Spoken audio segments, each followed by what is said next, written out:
Miguel Reis é advogado de alguns dos lesados do BES e nesta altura que chega a acusação do Ministério Público, vamos conhecer mais alguns pormenores com este advogado que acompanha alguns dos lesados há alguns anos.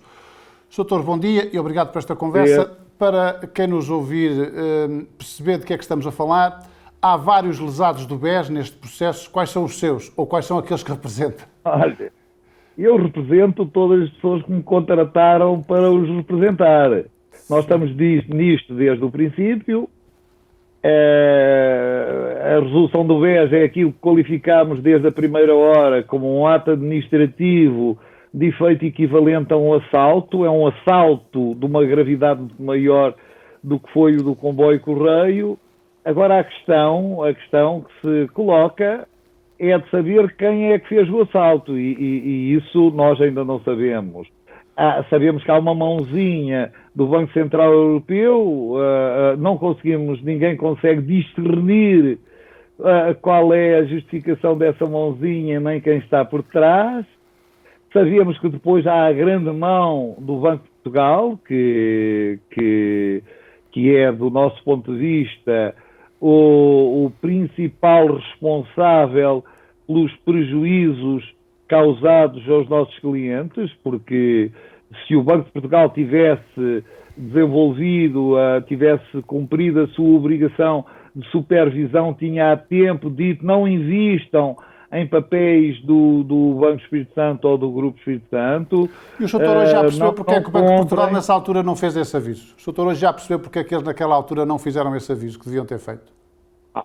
Do meu ponto de vista é porque quiseram mesmo, eles quiseram mesmo enganar as pessoas, por isso têm que ser responsabilizados. Não venham cá. O doutor Salgado e aquela meia dúzia de magníficos que aparecem, que estão acusados aqui, são, a meu ver, bodes expiatórios em sentido técnico. Os auditores das diversas empresas avisaram, o Banco de Portugal sabia, hoje nós sabemos que o Banco de Portugal sabia que havia risco das pessoas perderem o dinheiro que tinham investido e escondeu essa informação ao mercado pronto. Para além de ter escondido essa informação ao mercado, fez uma resolução que é absolutamente desastrada. Desculpe interrompê-lo, mas eles nessa altura ainda tinham alguma esperança de que podiam salvar o BES ao esconder essa informação ao mercado? Isto não era um problema de salvar o BES. O problema é que as pessoas compraram dias antes da resolução. O governador do Banco de Portugal e o próprio Presidente da República disseram nas televisões: comprem, meninos, comprem porque é seguro. O meu amigo conhece aquela prática da cautela premiada.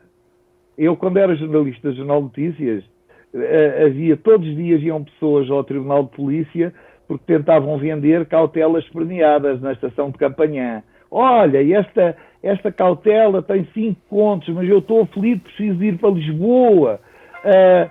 Vende por 500 escudos. Isto era uma burla. Aqui o Sr. Presidente da República e o Carlos Costa e os seus... a mensagem do Banco de Portugal e a mensagem do próprio Presidente da República foi no sentido: invistam no BES que é seguro. É meia dúzia de dias dias antes da resolução. Isto não é um problema de esperanças, isto é um problema de fraude. As pessoas foram enganadas. E aquilo que penhoraram ou que arrestaram ao Dr. Salgado não dá para pagar os prejuízos. Portanto, quem vai ter que pagar os prejuízos desta ação, que do nosso ponto de vista tem que ser investigada no plano do direito criminal, os pedidos vão ter que ser deduzidos contra o Banco de Portugal e contra o Estado. E é preciso aqui investigar aquilo que, do nosso ponto de vista, é uma ação criminosa do Banco de Portugal e provavelmente do Estado, nomeadamente dos governantes daquela época.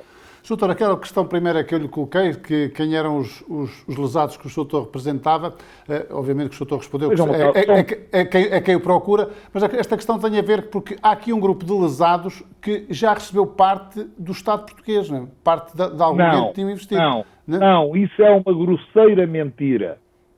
Isso então, é uma grosseira mentira e não passa de um processo de branqueamento. As pessoas que receberam algum dinheiro, nomeadamente as pessoas do papel comercial, as pessoas os lesados do papel comercial, receberam e tinham que receber tudo, até essas foram enganadas, porque o papel comercial estava provisionado, isto é, o Banco Espírito Santo tinha ao lado, numa conta à parte e autónoma, provisões, isto é, dinheiro para garantir o pagamento do papel comercial.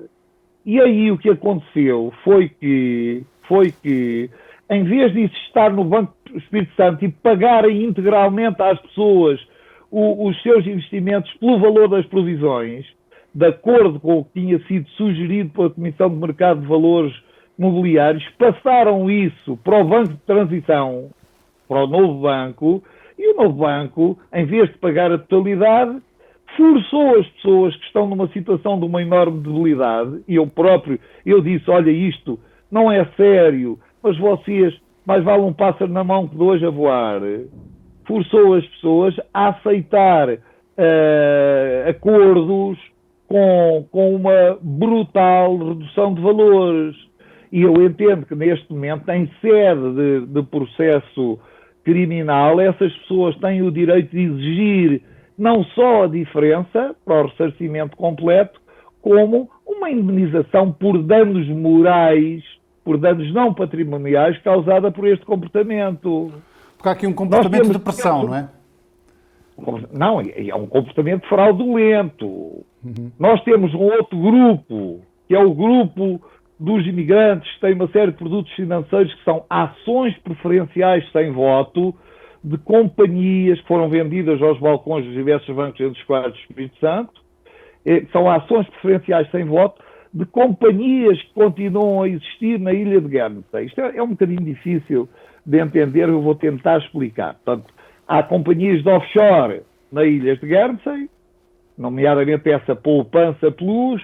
Essas companhias emitiram ações garantindo um determinado dividendo. Essas companhias que eram controladas pelo Banco Espírito Santo e que agora são controladas pelo novo banco, veja o ponto onde vai a vigarice, como é que isto se entende? Essas companhias colocaram o dinheiro das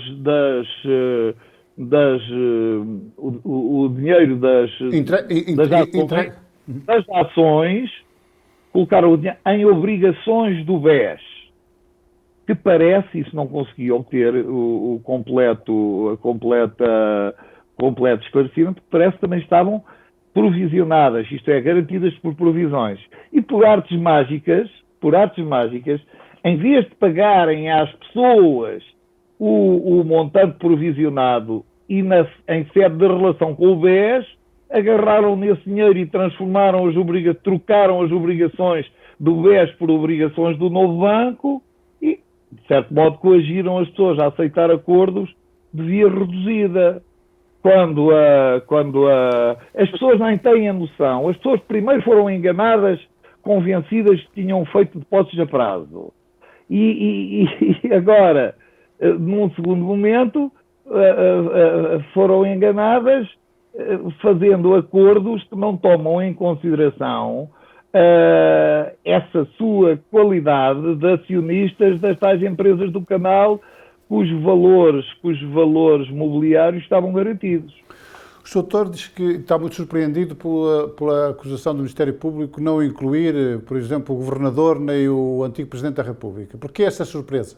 Não, eu não estou surpreendido com isso. Eu não disse isso.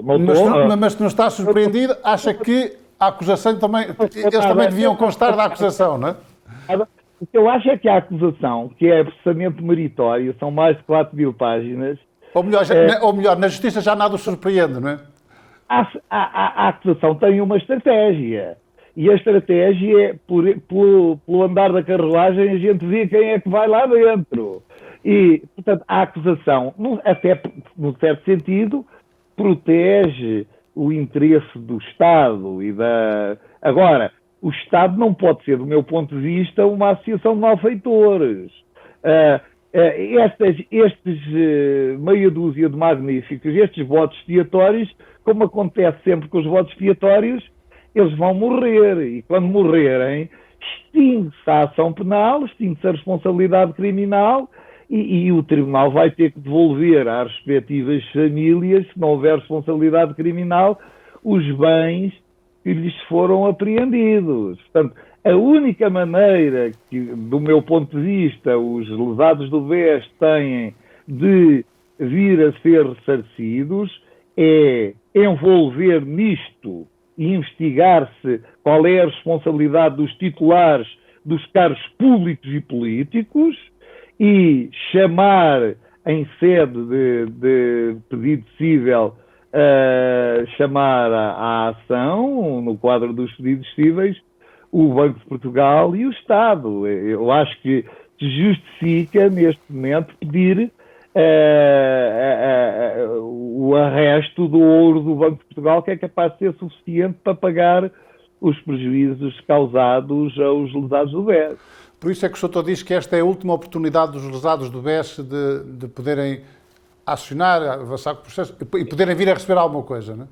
Provavelmente é a última grande oportunidade. Todos os outros processos, nomeadamente a queixa criminal que nós apresentámos contra desconhecidos, porém identificáveis, em que pedimos que sejam constituídos arguidos todos os administradores do BES nos últimos 5 anos, todos os administradores do Banco de Portugal, e eu acho que há indícios de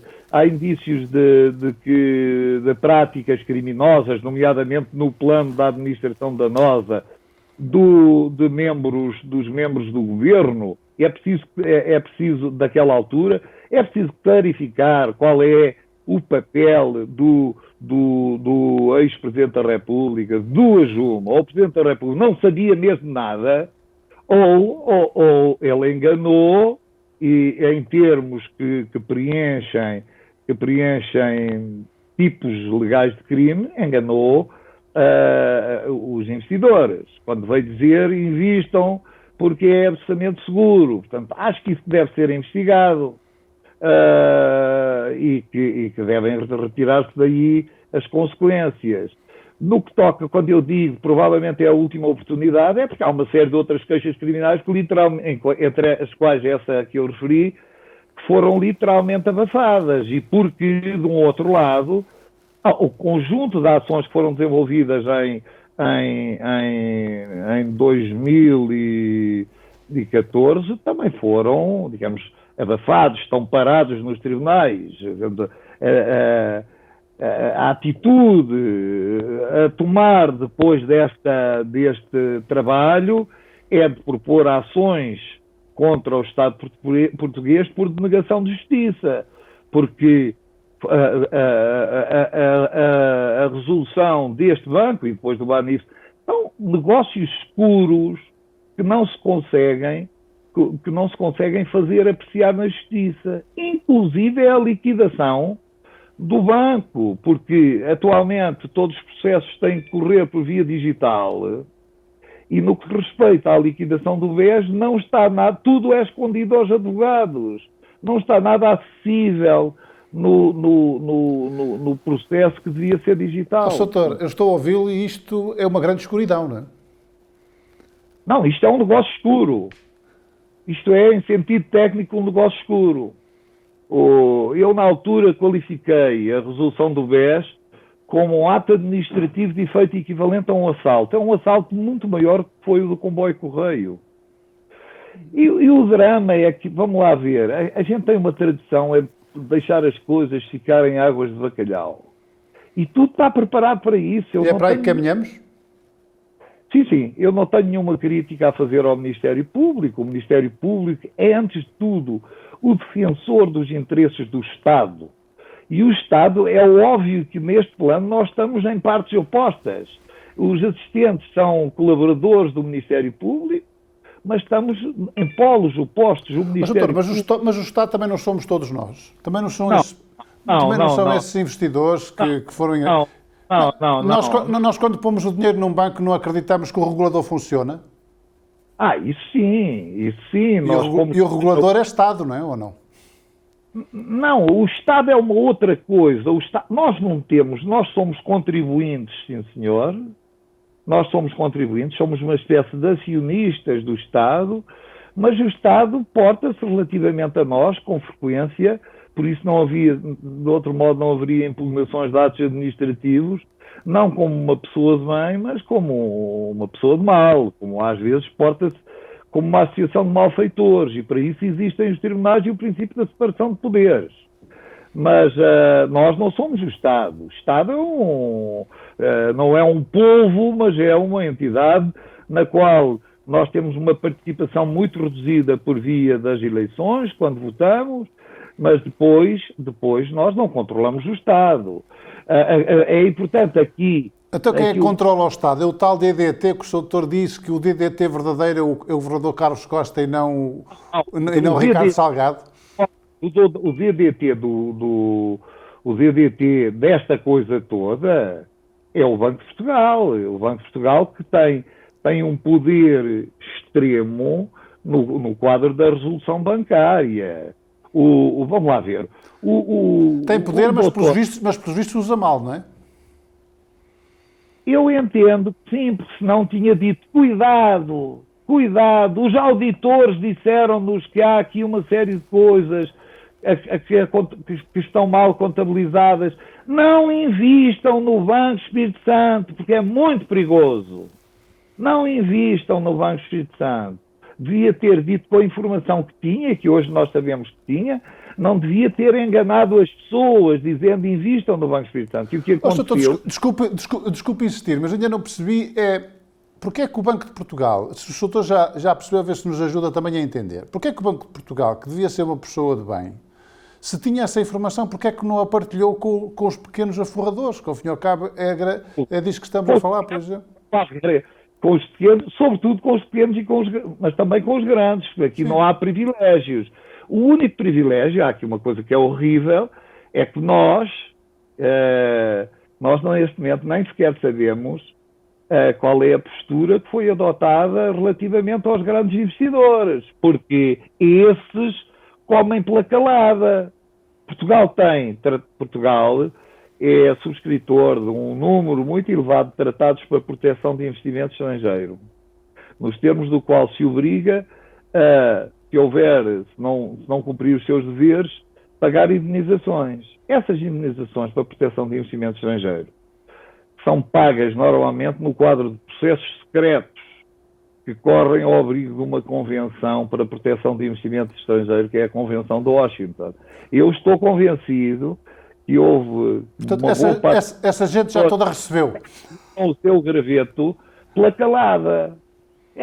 Portanto, quem se lixa aqui são é um mexilhão, são os imigrantes, que são talvez o grupo que sofreu mais, são pessoas, investidores dos 100 aos 500 mil euros, que trabalharam toda a vida para juntar €500 mil ao valor desse, e que neste momento estão a passar fome. Há alguns que se suicidaram, há outros que viram, digamos, as famílias completamente destroçadas.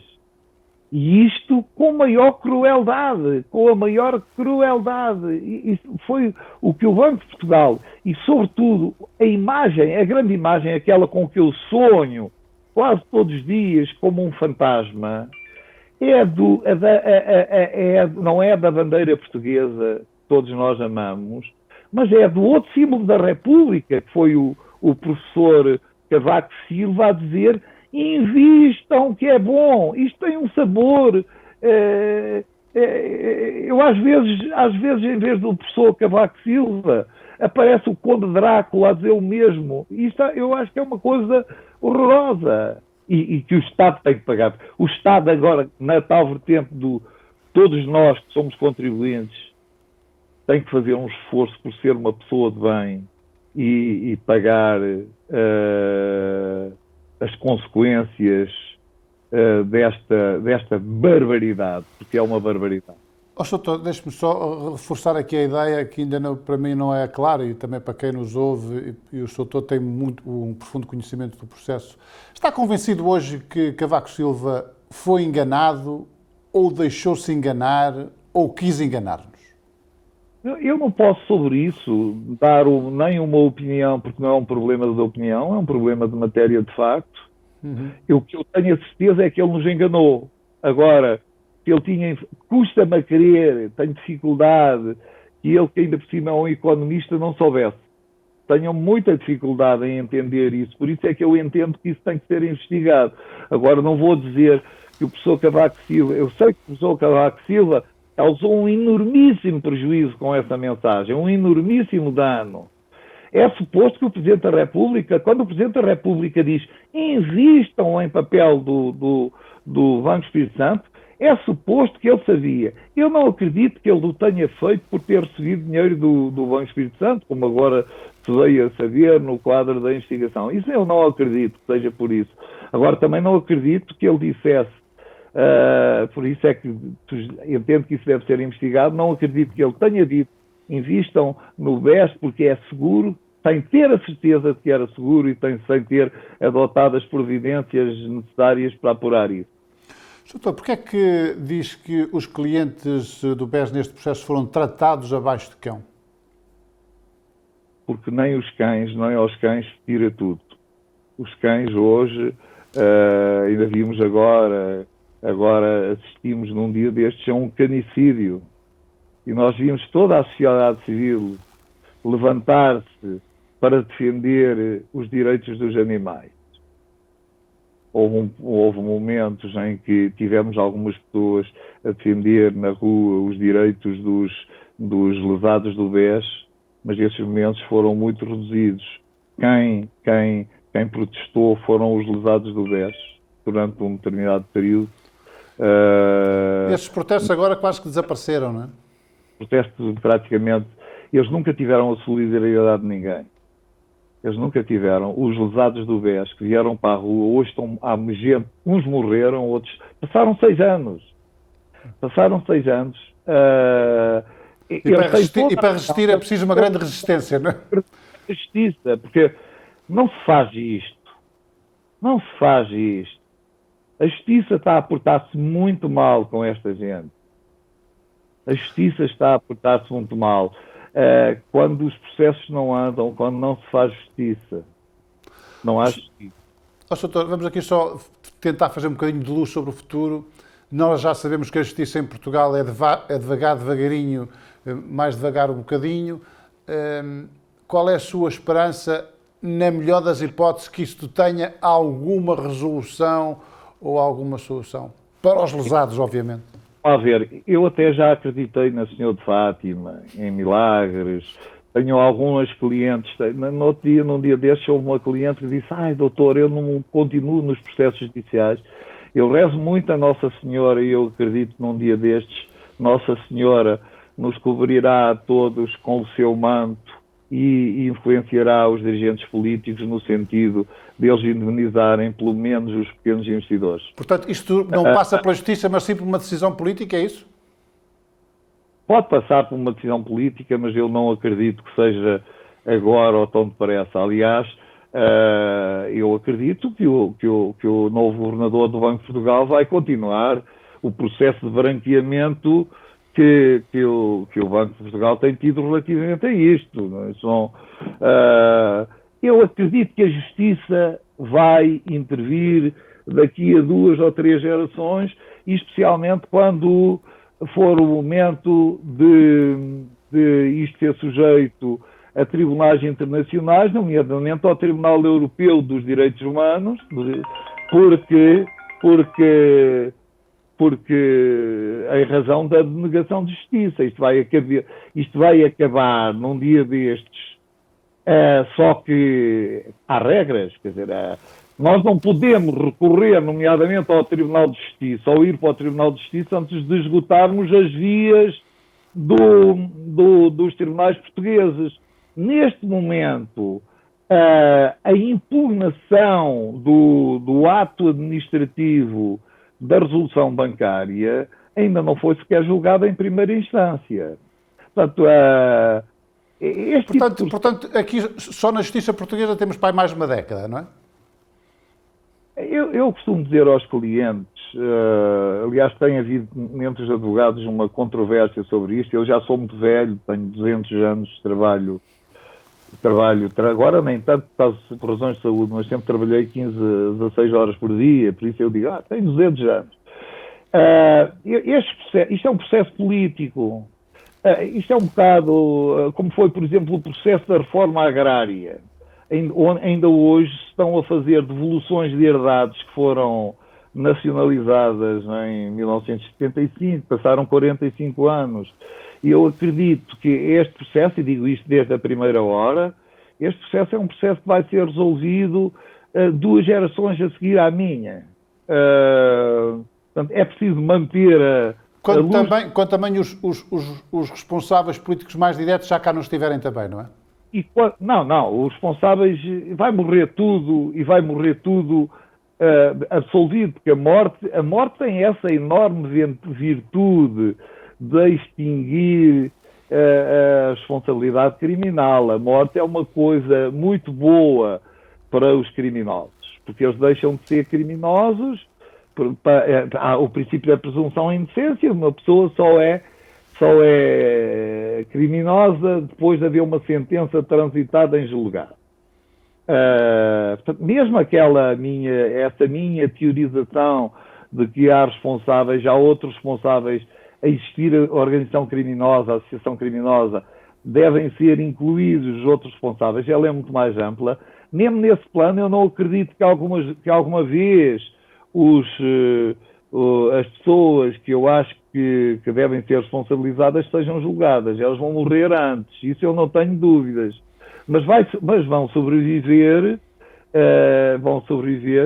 os efeitos civis de algumas dos pedidos cíveis, e eles vão poder salvar-se no plano estritamente cível. Isso não, se nós pensarmos em termos de responsabilidade criminal das pessoas coletivas, eu não acredito, eu também não acredito que seja privatizado, já teve mais longe, não acredito que seja privatizado o Banco de Portugal, mas se o Banco de Portugal for privatizado, que também não era novidade nenhuma, foi nacionalizado pelo Banco de Portugal, foi nacionalizado em 1975 pelo Vasconcelos. O primeiro-ministro Vasconcelos tinha como vice-primeiro-ministro um professor, foi meu professor, o professor Teixeira Ribeiro, da Faculdade de Direito da Universidade de Coimbra. Eu não acredito que vamos por aí. Agora, o que me parece é que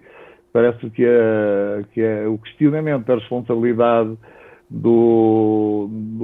da responsabilidade civil do Banco de Portugal, que esse não se vai extinguir, porque o Banco de Portugal não vai morrer, não. Mas só daqui a 2 ou 3 décadas, então.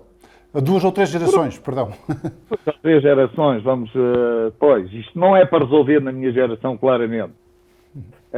Agora, em todos estes processos, quando as pessoas desistem, fica mais fácil para quem quiser resolver mais tarde resolver, porque o bolo dos pedidos é muito mais reduzido. A ideia é que alguns vão ficando pelo caminho também, é isso? Não, isso é da lei da vida. É natural das coisas. Eu acredito que, apesar de eu fazer um grande esforço por manter a minha saúde, eu tenho um cancro que espero que chegue aos 30 anos, eu acredito que isto não vai ser resolvido na minha vida e talvez eu nunca tive tanta vitalidade como aquela que tenho hoje, aos 78 anos.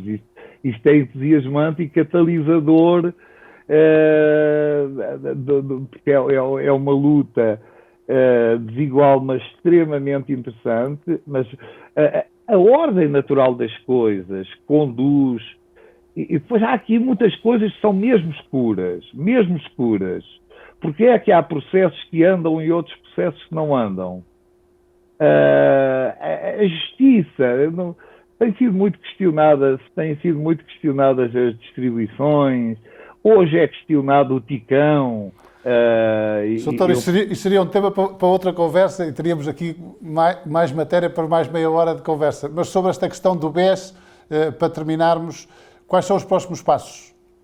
Olha, o que nós estamos a fazer, nós vamos requerer a instrução, pedir que sejam investigados uma série de factos que, do nosso ponto de vista, são pouco claros, vamos deduzir pedidos de indemnização civil e depois vamos ficar naturalmente à espera, e eu acho que passaram 6 anos, não sei, quer dizer, não sei o que é que vai acontecer nos próximos 6 anos, mas não acredito que suceda grande coisa. Entretanto, há outras ações. Nós temos perdido, por exemplo, nós propusemos 2 inquéritos judiciais, logo em 2014, pedindo que se fizessem exames na escrita do Banco Espírito Santo. E constatámos que as escritas desapareceram, ninguém sabe onde estão. Claro que os nossos pedidos, apesar de nossos pedidos foram indeferidos, porque não... Portanto, estamos na liquidação. Eu não sei se a liquidação dá para pagar aos liquidatários que não são profissionais. Os liquidatários do BES são liquidatários políticos, nomeados pelo Banco de Portugal, que também é outro paradoxo, em vez de serem liquidatários profissionais, como são os de qualquer empresa. E não ganham o que ganham o liquidatário na insolvência da empresa X ou Y. São fortunas, são valores elevadíssimos. Portanto, não sei se a liquidação vai dar para pagar aos liquidatários. E na liquidação colocam-se uma série de questões que são a quem ninguém responde. Portanto, há uma lógica de abafamento em tudo isto que será total se nós não formos questionando. Eu apelo ainda ontem fizemos uma videoconferência com os nossos clientes, apelo a que as pessoas que me acompanham nesta jornada, que são todas mais novas, vão revitalizando a equipa para que a estes mais novos sucedam outros mais novos e possamos encarar isto numa perspectiva histórica, porque é um processo histórico, de um lado, e porque isto está moldado para ser resolvido daqui a muitos, muitos anos. Muito obrigado pelos esclarecimentos. Voltaremos um dia destes a voltar a falar do caso BES. Já percebemos que há aqui muita matéria para voltarmos a conversar. Foi um prazer esta troca de impressões e estes esclarecimentos que nos trouxe. Permita-me só, é preciso avisar as pessoas que isto são prazos muito curtos. São 20 dias a contar da notificação do último dos arguidos neste processo. Portanto, os prazos são prazos mesmo muito curtos.